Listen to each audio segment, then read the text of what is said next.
This is Long Beach, California, a sunny place for shady people. A hub of weird bicycles and retirement community for punk rockers. It's sort of the New Jersey of Los Angeles, in that Long Beach is where all the garbage flows. It's incredibly diverse, passionately liberal, and if you're a tweaker that steals Amazon packages to supply your habit, it's paradise by the sea. For 5 years, I was employed at a restaurant with a pretty stupid name, but they had good food and were 2 blocks from my house. So, happy Friday. The owner, Dana Tanner, was a seemingly reasonable person, apart from her extracurricular exercising that made her look like a low-budget circus performer. But she pretty much let me do what I wanted at work. As a failed actor, part-time writer, and now full-time caretaker for my 2 small children, restoration was a nice neighborhood staple to hang my hat on. That was until the pandemic hit its full tilt boogie, and Dana refused to close down. I feel in my heart and in good conscience I can operate safely. Since I was just sitting at home drawing fat unemployment checks, I asked her if I could walk over to document the shit show for historical purposes. Surprisingly, Dana agreed to give me full access, so I busted out the camera on my cracked iPhone X, and now we're all gonna find out if this whole thing was a terrible idea. Her choices are making our community dangerous. They wanted her to close. She just doubled down. She just decided to say, fuck it, I'm going to do this. And that's when oh my God, she was doing something illegal. There was no evacuation. They cleared everybody out of the building. She was tampering with gas lines. I want to run my business, not fight to run my business. Sometimes shame fuels and ignites people. And with Dana, I mean, damn. Wait, can you come sit here and just let me get a read on your audio? Before she became an alleged super spreader, Dana was just your average desert-dwelling, suburban-raised, ginger-haired Mormon. I was born in Utah. My mom moved us to Arizona, single mom. I was expected to earn my keep. Dana's mother instilled in her daughters a sense of industriousness and entrepreneurism. My mom was strict, and if you're gonna have an allowance, you had to carry a ledger. So we had to balance our own checkbook essentially. I moved away for college. I was a host at a restaurant, a locally owned and independent restaurant in Salt Lake called Shaoli. And then my mom ended up buying a restaurant franchise. They bought the franchise for California, and so she asked me to come manage it for her. So I opened that with her in Irvine, and it was the first of that franchise in California. It was super successful. It was super busy. I ran that for her for 9 years. I ended up taking a position with Paul Martin's American Grill, which had a location in El Segundo and Roseville. Working her way up the ranks in the corporate restaurant world soon led Dana to a realization. I was making a lot of money for all these other people. Why couldn't I do it myself? I put in with my ex-husband at that point, April, I believe, of 2014, and we closed escrow the end of June. And then July 1st, we took over ownership of this used to be 2 and 2 Patio Bistro. Flipped this place, repurposed whatever I could on the budge. Flipped it in about 2.5 weeks, and we reopened, and it was restoration.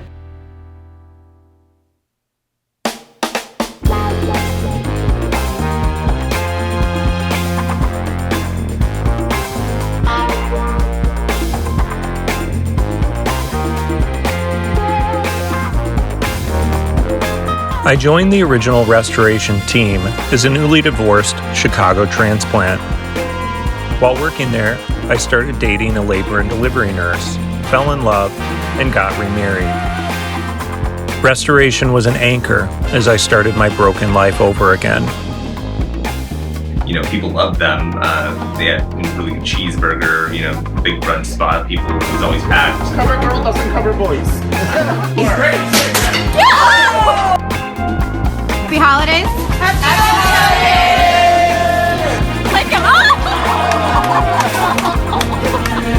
Aside from the usual drama of servers and line cooks falling into doomed love affairs, things went pretty smoothly at restoration. That was until Dana received shocking news. And I got woke up by my neighbor 2 doors down from here, from the restaurant. And our daughters are best friends. And she called me and she was like, Dana, your restaurant's on fire. And I like jumped out of bed and I didn't know what was going on. And it was like super surreal. And I was like, wait, what? And she's like, I don't know what to tell you, Dana, your restaurant's on fire. And I had no one to watch my kids. I couldn't get a hold of my ex at that point to come over. And so my neighbor drove over to my house so I could come here. And I just remember, like, at first I was like, what am I going to do? The fire engulfed the back patio, and the smoke damage ruined the kitchen and interior dining, leaving restoration inoperable. Dana's full-time job became squabbling with insurance companies and working with arson inspectors, neither of whom could agree on the origins of the blaze. Instead of falling into despair during this dark time, Dana reached to a higher power to find meaning. I knew from that point forward I wasn't going to play a victim or woe is me about it. I knew that that was my message and I just had to find the message in the situation. So I kept a positive outlook the whole time and just knew that this was something that needed to happen.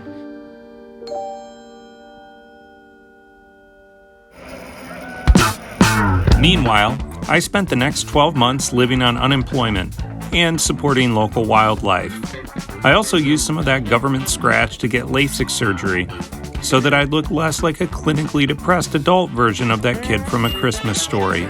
And after nearly a year, I received news that Dana was reopening. Once she examined my resume and headshot from my improv comedy years, she couldn't say no. Restoration was back, folks, for approximately 3 months.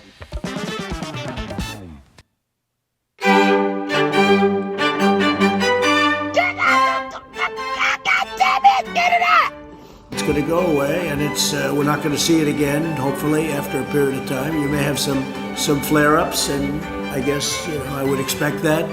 When COVID became a global pandemic and social justice became a reason to blow off steam, states and counties operated as mini fiefdoms in their responses. Some leaders treated the virus as a bunch of malarkey. My people are happy. They're happy because they're free. And others decided to shut down all walks of life in order to ensure public safety, except when it wasn't convenient for them. Well, I want to apologize to you because I need to preach and practice. Like a lot of small business owners, Dana was doing the best she could to survive. Pandemic hit 3 months after we opened, so we were just trying to get our feet back under us, and then we got closed down to takeout, and takeout was only 5% of our total sales, if that. And we had to navigate ourselves to make it 100% of our sales. She got a PPP loan for restoration and secured a pandemic-related contract with the city to provide meals to seniors. We've also got Fermench. If you need a probiotic, we've got. She also took to social media to update her followers on takeout specials, meal kits, and yes, some sick-ass merch for your boss lady glam squad. I hate the word, but we pivoted. Happy Friday, everybody. Hey, we've got some fun stuff. We've got restoration cakes. We're giving you the eggs, the butter, the milk, the dry mix for it. But I was working every other shift where I didn't have my children. I was doing the best I could too. I followed the stay-at-home orders to a T, only leaving the house to scramble for toilet paper and wine. Lots of wine. In turn, I was supplied with extraordinary unemployment checks. This money allowed me to take 3-hour-long walks with Maggie, do a lot of deep cleaning, and really get into toddler fashion.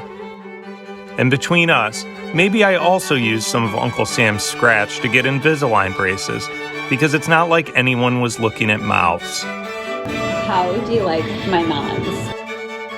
But soon, all of the craziness was finally going to be over, and the world would get back to normal. It's a botanical aperitivo. We make wine cocktails with it. It's delicious.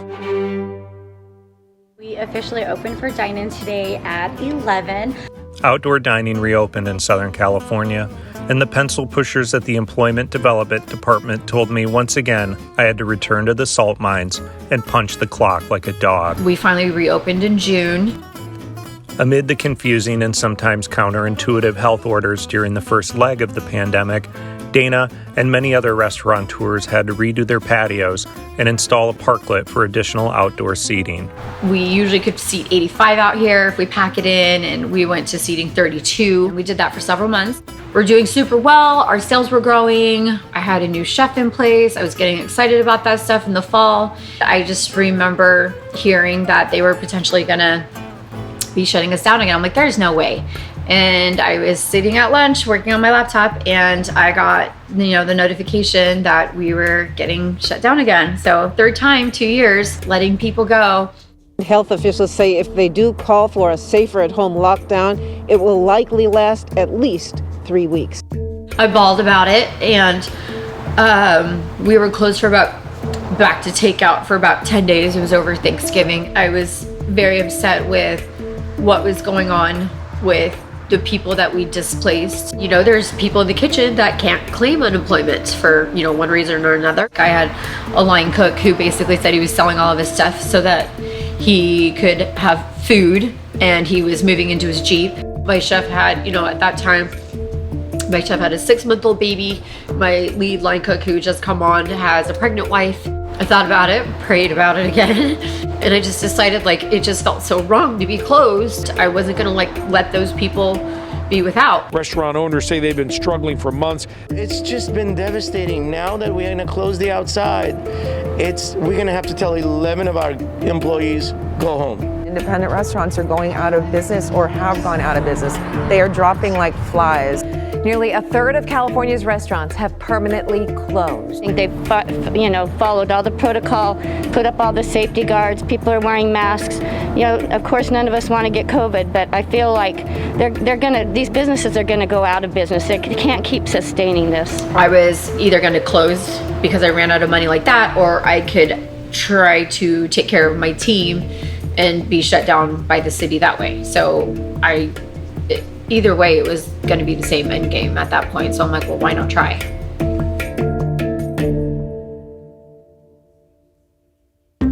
When Dana reached out to ask if I wanted to work during the second shutdown, I decided to pray to my higher power. And God told me, don't do it. Nearly 7,600 new cases of coronavirus being reported today alone. 96% of hospitals in LA County had no room for emergency patients over the weekend. Some hospitals now putting patients in conference rooms and even gift shops. The case numbers were rising like a tide, and without a vaccine widely available yet, we were already starting to know people personally that died from the virus. I wanted to avoid putting my young family in any more danger than we already were in. My pregnant wife was under tremendous stress, working the front lines of a hospital that was understaffed and scrambling to find personal protection equipment. But it was up to me to do the truly harrowing labor of potty training our 2-year-old. Oh, you just peed on the floor. I didn't agree with Dana's decision to stay open during the shutdown, but I understood it and wished her the best. I figured everything would work out for her as long as she kept her big mouth quiet. So I sent out an email to everyone who had made a reservation in December with me. I sent it to those people. It was like 110 people. And essentially I said, we're having New Year's Eve dinner. That email got sent to a social media group. Dana's promotional email soon reached the ears of food writer Brian Addison, the iron-fisted czar of the Long Beach restaurant world.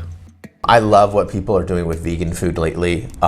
They're upping their game in a way that's really beautiful, and I think it converts non-vegans into veganism. I was notified about her hosting this New Year's Eve party.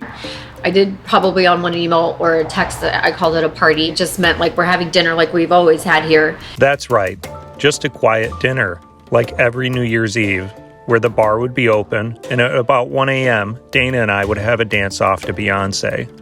Brian Addison, though, seemed to consider this combination a party. I texted her, and I was like, what the fuck, Dana? This is so unfair for the community. And she was like, unfair for the community or unfair for me and my employees? And she became immediately defensive. And I was like, well, hey, I shared this, and I shared it without your name attached because we're in the middle of a pandemic and you can't be hosting open bars and DJs for a New Year's Eve party. It's just inappropriate. But people are saying I should out you. So please just take your invitations, stop your invitations, don't let the party happen. She's like, okay. People are telling me the invites are still up. So I'm texting her, I'm like, Dana, like what? She's like, I'm sorry, I was at the bank. I'll take the invite down. Well, then it turns out that the invite was still available on Resy, which is an online reservation system. And I went and discovered that she had been accepting reservations on her patio for a month before that. The moderator just decided to put me on blast. So I outed her. After the hot gossip made the message board, Dana, once a virtuoso of social media and PR, found herself on the wrong end of an online mob. I had people literally from that Facebook group making fake reservations to book all the spots. So I would just have to cancel them as I saw them coming in because most of them were named Karen. How funny. Shame doesn't always work. Sometimes shame fuels and ignites people. And with Dana, damn, I mean, she just got ignited. Within days of the revelations, the jackbooted thugs from municipal code enforcement got involved. And then the city came for a visit in the morning and said, please don't operate. We heard you're having a party. And I said, okay, I understand. Thank you for the notification. We still had dinner that night. She just doubled down. She just decided to say, fuck it. I'm going to do this. After everything blew up on New Year's Eve, I said, okay, well, I'm all in. I'm not apologizing because I didn't do anything wrong. Dana's line in the sand soon drew the attention of the local drive-by news media. And then it became the most bizarre pandemic restaurant tale I've even read, even nationally. Like it spiraled.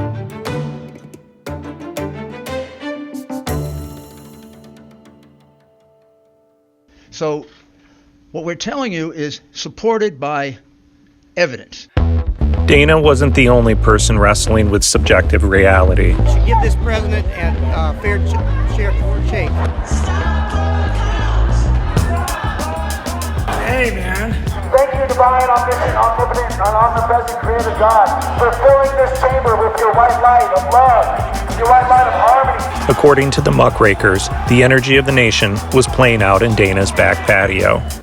LA County had taken a pretty strong stance on outdoor dining. Long Beach, it's a city of 500,000 people, literally between LA to the north and Orange County to the south.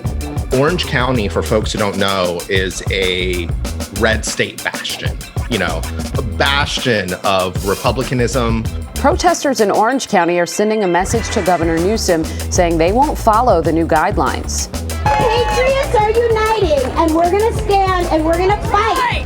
We're all right. What makes it hard for a restaurant owner is that they could drive 20 minutes, and they are seeing restaurants that have full-on patios that are packed and business is booming. Long Beach Health Department should become independent from LA County, and we don't want to live in the shadow. It's not an option for us just to all throw in the towel and go out of business. It's not hard to see the frustration with that. Like, how is it that Long Beachers themselves could literally go and party it up on the weekend and come back, which is part of the concern of LA County health officials, is how many people are going to other counties with more lackadaisical rules and then returning home.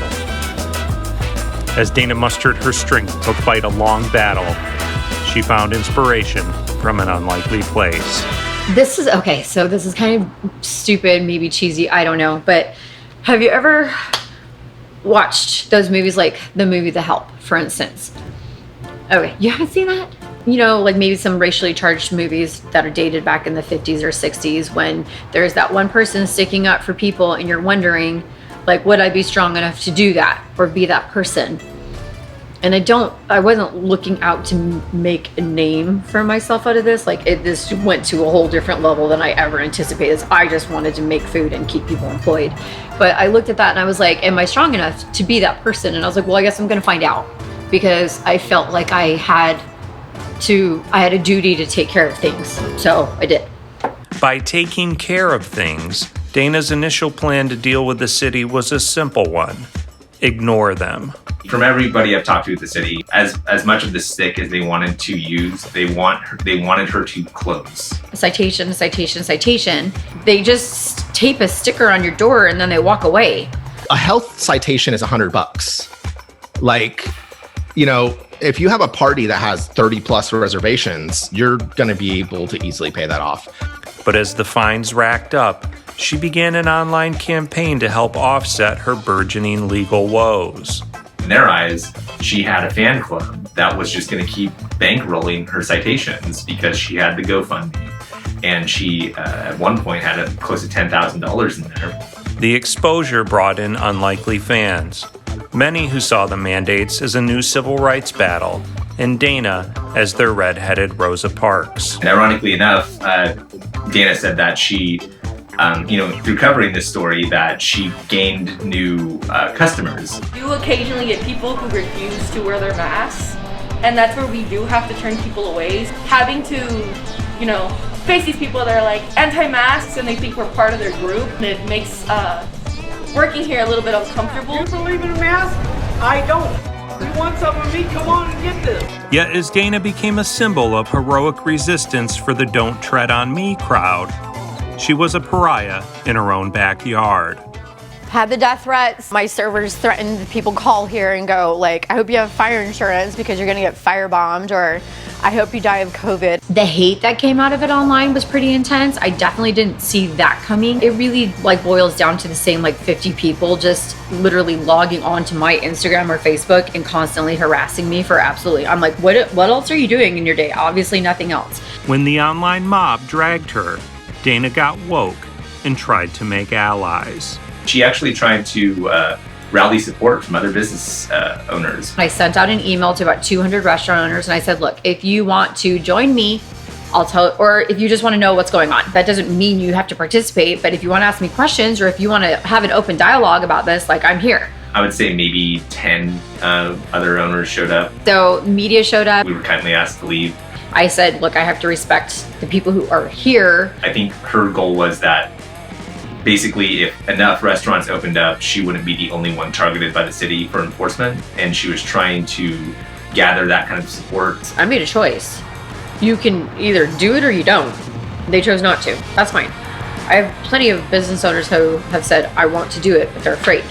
I mean, there's the saying that you can't fight City Hall, but I think that there are some instances when you shouldn't fight City Hall, and one of those is probably during the deadliest pandemic that we've seen.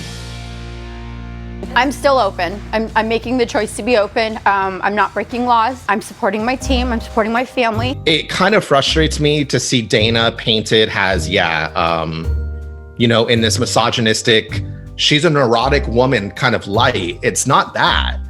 It's a frustration against so many small business owners. In fact, I don't know of a single restaurant owner in my city who is not concerned or frustrated in one sense or the other. The COVID vaccine was finally becoming widely available to the public, but the shutdowns were still in effect. So the city began to escalate their battle with Dana by pencil fucking her. They showed up, did my health walkthrough, my annual walkthrough, and gave me my license, my health permit. And then they came back an hour and a half later and put a notice of closure on my door. The city also mentioned that Restoration's health permit to operate as a restaurant is also suspended, meaning takeout and delivery should be off the table as well. But Tanner says she plans to remain open for business.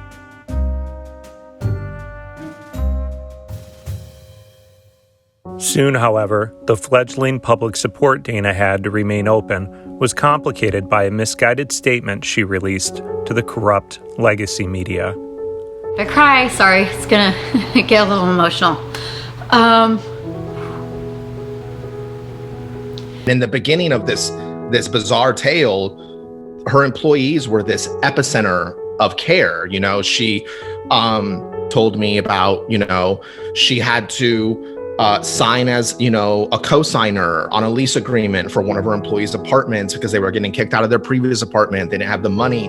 I mean, I have people who we've employed that I know have challenges personally, and if things that had happened before even the fire had not happened to me, like maybe a team member who didn't work for me anymore that took his life, if I had not become friends with that family and talked to them and understood maybe those struggles, I wouldn't have known how to deal with people that I have employed here now. Because like, no one talks about these things. It's important. She even made a particularly bold statement, and I won't go into details about the case itself, but that one of her employees was so devastated by the pandemic that they ended up committing suicide. So she put that out in a statement. So that wasn't a conversation that she had with any of our reporters. That was something that she either texted or emailed over. Maybe if you could go back and say what she said in the statement. I'm here to keep people employed that want to work. The sense of pride and identity that people have with their jobs is critical. I've had team members commit suicide from losing their job, end up homeless, become alcoholics, and lose nearly everything. I think she really could have controlled the narrative a little bit better.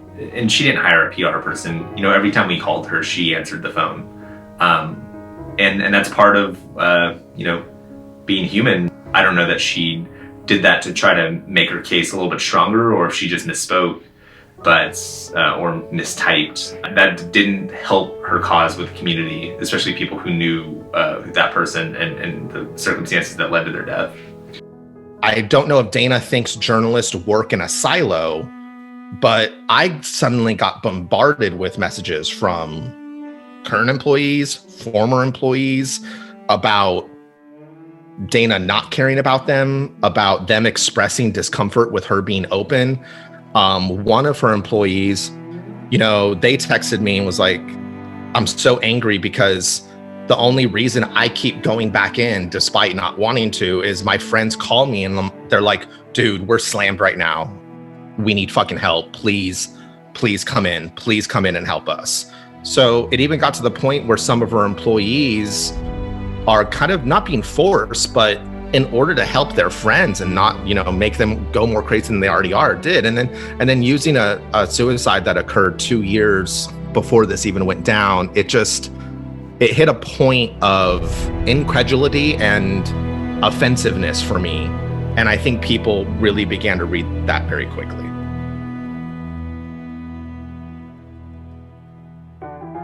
I'd always felt that Dana was a good person. She gave me a job, made the bouquet for my second wedding, and never busted me for constantly sampling the beer taps. But one thing team members that I spoke with off the record agreed on, Dana barely seemed to be there during her epic battle to stay open. Leaving employees holding the bag when a lackey from the city came by to slap a fine, or some do-gooder in the neighborhood cussed them out.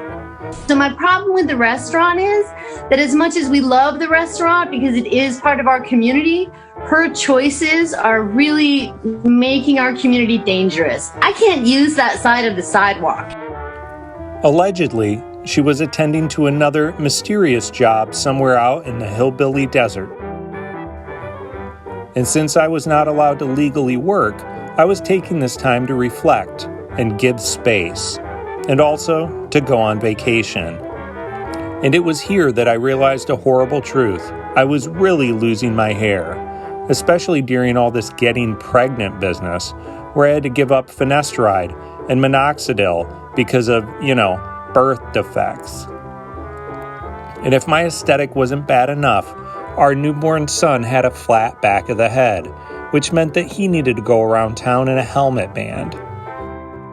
As I wrestled with my own embarrassment, the city was locked in a stalemate with Dana, but no one expected what would happen next. So they take away her health permit, and she keeps on operating. So they turn off her gas. This is when the city begins to realize they can't not pay attention to this. City posted a sign on Friday night, how clever, saying that they were going to be shutting off my gas within 24 hours. The Safer at Home order did not state they could take my gas. It said they could take your water. But I think the city, when they went to go take my water, realized that they couldn't because I was attached to the building behind here. So they couldn't take my water from me. Restoration was on 4th Street in the Retro Row corridor, an old-school mixed neighborhood of residential dwellings and hipster dirtbag resale shops. Right behind the restaurant was a 2-story apartment complex where Micah and Vivian lived. And this is where things got really, really wacky. By the time I got here, they'd already locked my meter. People wanted to volunteer to cut the locks off and all those things. And I was like, no, let's leave it. Basically, we were sitting in our living room watching TV. We kind of heard somebody outside of our living room window, just like talking, a woman and a guy. Was I back there and did I see what was going on? Absolutely. And I had asked Micah, I was like, can you go check on it? Like, see what's happening? And he's like, don't worry about it. It's fine. Well, I just didn't like going out, you know, it's like, I'm not a very confrontational person. Yeah. I don't want to go confront anybody because I don't want to confront anybody. We heard like a really high-pitched squealing noise. Then we just smelled a lot of gas, and our whole living room just filled up with gas like immediately. Someone in this apartment complex smells gas and peeks out their window, according to the Daily Beast, and it's like, you know, Dana, is that you? And she's like, oh, it's just Dana, just, you know, doing some regular things. And I was like, Micah, go check, please, what's going on. And I came out the main door and I looked out, I said, what's going on out here? And at that point in time, Dana said, oh, it's just me, Dana. And then I said, what are you guys doing? It smells like gas. And she said, oh, he's sorry, he's gonna put a cap on it. If they had gone back out after I left, they would have seen everything was back to the way it was. So I didn't tamper with the meter. She was tampering with gas lines. She was trying to connect her gas to her neighbor's building since hers had been turned off. Like, I'm from the country. I grew up on propane and stuff. I didn't understand that you'd call the gas company in those scenarios. We really didn't understand the severity of the situation. And then the next day, I had a note that said, your problem's fixed. And I thought about it, and then I went out there and I looked at it. I was like, oh, okay. So we just opened back up. When we woke up, our gas appliances, all the pilot lights were out. We were kind of like, oh, like whatever they did messed with our stuff. So that's when I Googled, like the first thing I typed in was restoration. And the first article that came up was city cuts off gas to restoration. And that's when like, oh my God, like she was doing something illegal. The gas technician called me and said, can you please meet me out front? When I went out there, there was 2 gas technicians and 2 cops. Basically, I started having to talk to the police because I found out that Dana wasn't allowing the gas technicians to come and do the inspection. It was just confusion and like just somebody who looked scared, caught in a lie. We were just all standing there waiting for them to do what they needed to do. As soon as the gas guy got near the area, he said, everybody back away, he smelled gas. There was no evacuation. They cleared everybody out of the building into the back, like all of us in the back. I had read that there was an evacuation. Oh, well, I've also read that I have multiple vacation homes. So it's just, people play this beautiful game of telephone online and they just start rumors. In the midst of getting caught doing this, you know, she could blow up a neighborhood, by the way, people. Like, it's super dangerous. She begins to deny it, like saying, well, that wasn't me. Like, well, I just wanted to check to see what the city did to turn off my gas, and I wanted to make sure they didn't mess anything up. And the person I was with was like, well, I can just connect this. And I told them, no, that's not okay. And then we walked away, and then someone else just randomly connected this line. And it's like, Dana. And then on her Instagram, this was the best part. She shared on her Instagram and later deleted it, in Home Depot buying makeshift gas equipment. I mean, it's just, it's so bizarre. And she's trying to deny this. It's just not working. So now the city prosecutor's involved. And that's really what fucked her over.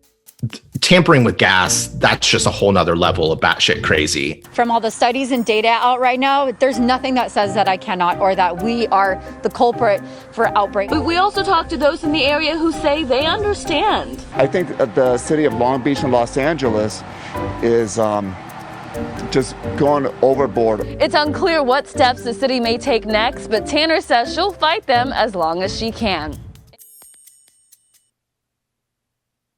To add to the layers of irony and bizarreness is the fact that a week after, outdoor dining reopened. So now it's like, God, if you were just a little bit more patient, Dana, like you wouldn't find yourself facing charges. If Dana hoped that now the city was just going to, forget the whole thing, she was wrong. According to city spokesman Kevin Lee, the city will continue to evaluate and pursue enforcement measures, meaning Tanner and her attorneys still have a long journey ahead. I'm just trying to continue business as usual. I just want to stop fighting with the city over this and just get back to running my business. I want to run my business, not fight to run my business. They soon offered a settlement, fork over about $30,000 in fines, issue a public apology, and close restoration for 6 months. While Dana debated a response from her attorneys, I followed through on my own settlement, not having any more children or losing any more hair. As my balls healed from the trauma of a vasectomy, I decided to pay a call to Dana at a house she was renting, emblematically, on the border of Long Beach in Orange County. There, Dana confided in me that she had reached a decision about how she would move forward. I made a spreadsheet and I looked at my spreadsheet and I'm like, okay, if I comply even for like this proposal, if they accept it, for being closed 18 days and the rent and having to take care of like salaried employees still and taking care of my team members because I don't want them to be out like trying to get unemployment for 2 weeks and then jump back into working. It's too hard to do that in the state right now. And then paying my insurance still and paying utilities still and all of those things, and still the bail I had to pay, my attorney's fees, what I'd have to pay to put in the gas meter again, the city fines, all of this, continued expenses. I was like, oh my gosh, it is more expensive for me to comply with them to get back to business, for a business that's been so damaged because I've been basically like vilified in my neighborhood and like made to be a bad person. So I was like, okay, well, that's the decision I had to make. So that's where I'm at. The following Monday, she sent a tearful video to the few long-suffering team members on her payroll. I will have your final paychecks ready by this Thursday.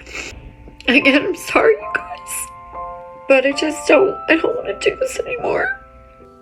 Dana donated away the majority of her remaining kitchen equipment, tied what loose ends she could, and drank the last of her rosé as a business owner. That's a wrap. But it was not a wrap, because even though she folded restoration, Dana found herself in a circuitous legal system of hearings, delays, and diversions over her law-breaking ways. During that time, she found energy to take part in protesting mask mandates at her children's school. Hi, Dana. You have 3 minutes. Please address the board chair only, not individual members of our board or staff. Okay. Good evening. And if you could leave your mask on, that would be great as well. Do I have to? Yes, we're indoors, so everyone has to wear a mask. Sorry, this is bad. I can state statistics, we all can. I can state research, we all can. I could simply continue to send my daughter who's 11 to school with a diaper because there's a 0.006% chance that she's gonna poop her pants. Thank you, Dana. Which at the time seemed bonkers to me, since most people were just starting to be offered booster shots of the vaccine. Perhaps she was just ahead of the curve, because within 6 months, the left-wingers were also tired of flattening the curve. Even Hollyweird celebrities and woke politicians decided to break masking rules during a deadly winter surge because, sports. I've been wearing a mask the entire game long. People want a picture, I hold my breath. Zero risk. And soon, the city of Long Beach itself broke ranks with LA County when the latter threatened to institute another mask mandate during a surge that conflicted with what was supposed to be White Boy Summer. COVID became what some experts surmised at the get-go, something we'd all have to live with, like Zoom meetings or Jared Leto. Ciao. Thanks so much. Have a good night. It was a sad twist of fate that by standing up to the man, and yes, breaking the law, Dana ended up in the same place as a wide array of other non-essential business owners. But like a freckled-faced dark knight, she was able to survive just long enough to become the villain. If you asked her to trade 6 weeks of being closed for not having to go through everything that she's gone through for, the past 4 months, I think she would probably do things differently. All said, do you feel like it was worth losing your license and getting the city on your back to be open for these 6 weeks? Oh, absolutely. There needs to be a precedent set. Even if I'm wrong and I go to court and they tell me I'm wrong, I'd rather go to court and be told I'm wrong by a judge with the law. Dana did go to court, and a judge with the law told her she was wrong. The city agreed to drop over 20 criminal misdemeanor charges as part of a judicial diversion, wherein Dana agreed to pay $5,000 to the city for their emergency response over the pirated gas line incident and perform 40 hours of community service. She fulfilled her community service hours, and later, a sympathetic judge dismissed the last of her balance.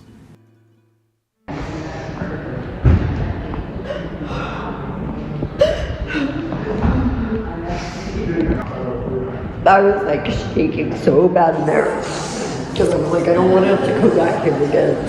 How do you feel? Oh, I just needed that done.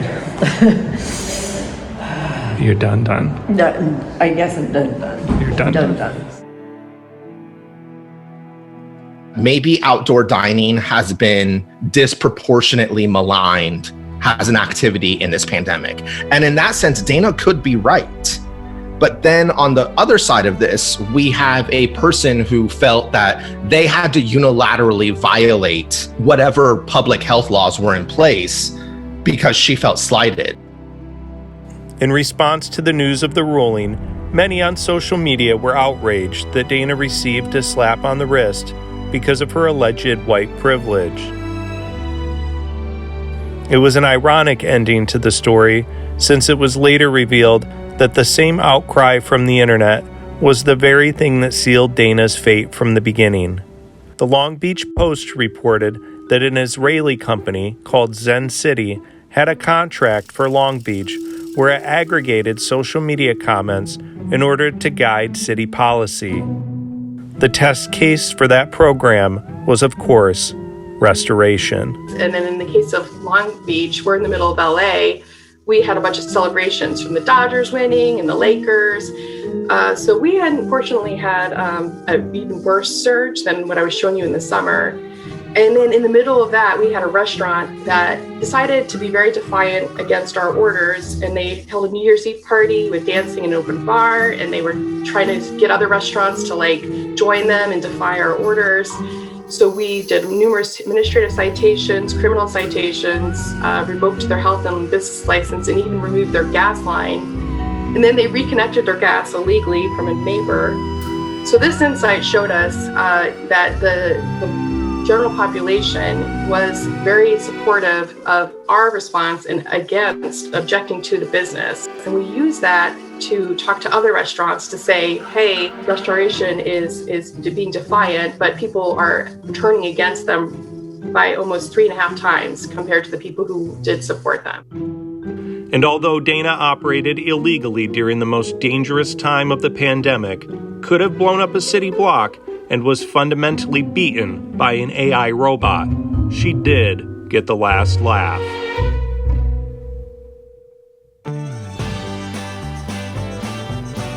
In 2020, she opened a bar with her mom.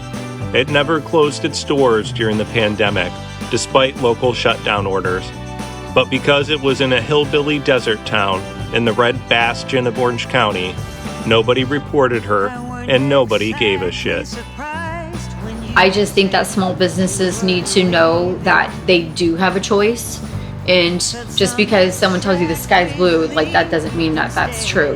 Same thing with these mandates. Head of the CDC announcing a sweeping overhaul in the wake of the handling of this pandemic. A scathing review of the CDC, finding the agency repeatedly botched its pandemic response. The review found the center's COVID recommendations confusing and overwhelming. As Edward Abbey once said, life is unfair, and it's not fair that life is unfair.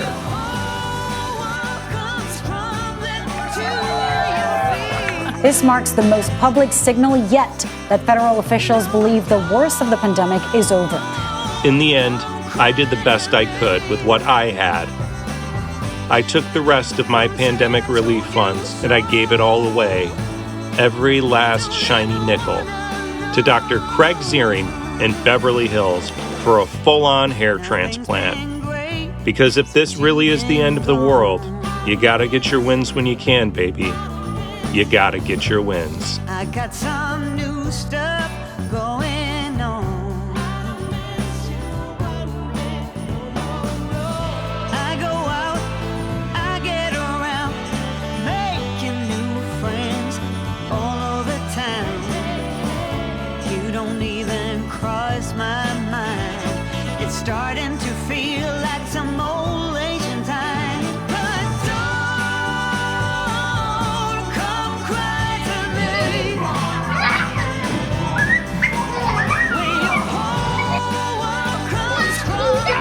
You